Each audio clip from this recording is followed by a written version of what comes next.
Selamat siang anak-anak, apakah siang ini semua pada sehat? Saya kira pasti sehat. Dan siang ini kita lihat buku pegangan atau buku paket kita, bab 1 tentang strategi mengatasi ancaman di berbagai bidang dalam bingkai Bhinneka Tunggal Ika. Anak-anak mengerti tentang bingkai? Kalau punya pandangan, punya bingkai di rumah, harus tahu itu apa arti bingkai. Bingkai itu terdiri dari kaca, foto, dan lampiran lainnya. Pengertian bingkai berarti mengikat, mempersatukan foto, kaca, dan sebagainya. Jadi pengertian bingkai sini lari ke Bhinneka Tunggal Ika.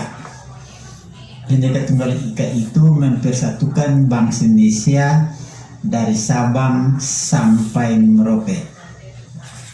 Nah, kamu lihat tuh bab halaman 3 bagian A, pengertian dan bentuk-bentuk ancaman negara. Pertama, pengertian ancaman, nanti kamu baca saja atau saya baca sedikit. Ancaman adalah berbagai bentuk usaha yang memiliki sifat dan tujuan untuk mengubah, mengganti, dan merubah berbagai kebijaksanaan yang dilakukan secara konseptual dengan menggunakan tindakan politis dan kriminal. Secara umum, ancaman di berbagai bidang, yaitu pertama, ancaman negara.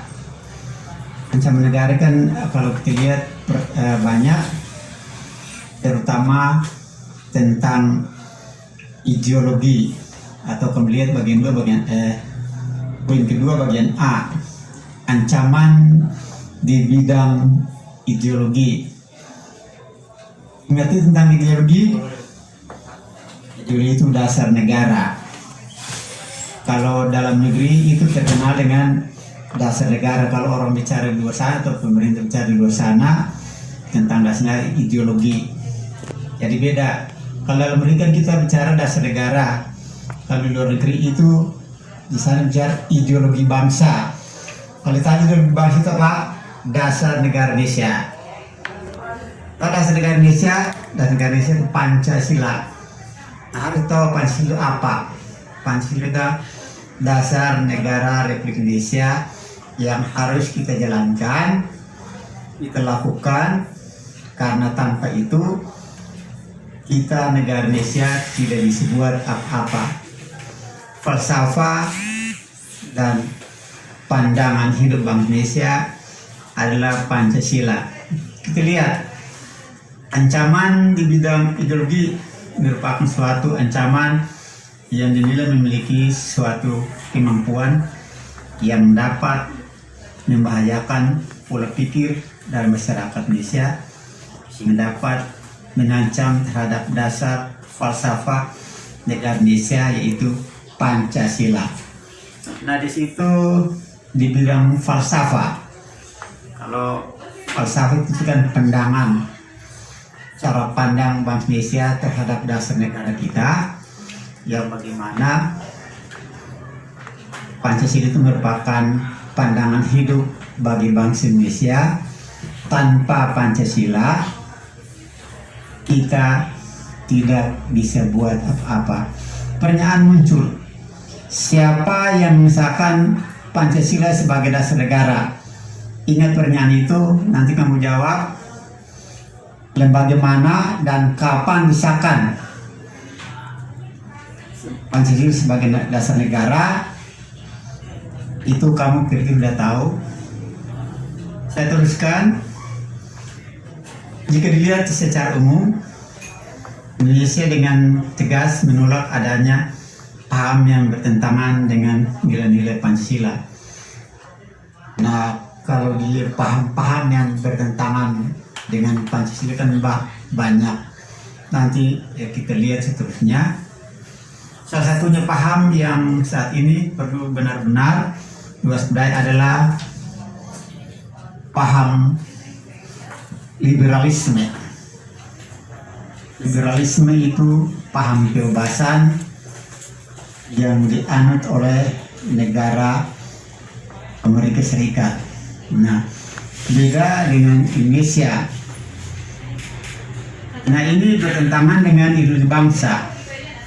Jadi, di sini masyarakat Indonesia pada umumnya saat ini memiliki pola pikir yang cenderung mengarah pada paham liberalisme.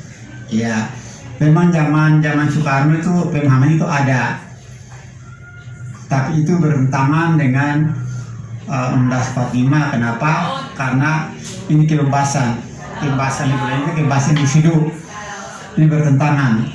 Jadi zaman Soekarno memang itu ada, tapi karena bertentangan dengan Undang 45 harus dirubah. Jadi paham Indonesia ideologi itu berdasarkan Pancasila, bukan pemahaman tentang Indonesia. Kalau itu sendiri pemahaman itu demokrasi, musyawarah untuk mufakat. Nah, saya kira nanti kamu baca terus sampai halaman 7. Itu kan ada tugas.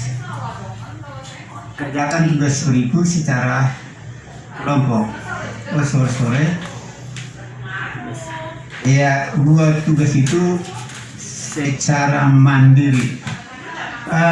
Bukan halaman 5.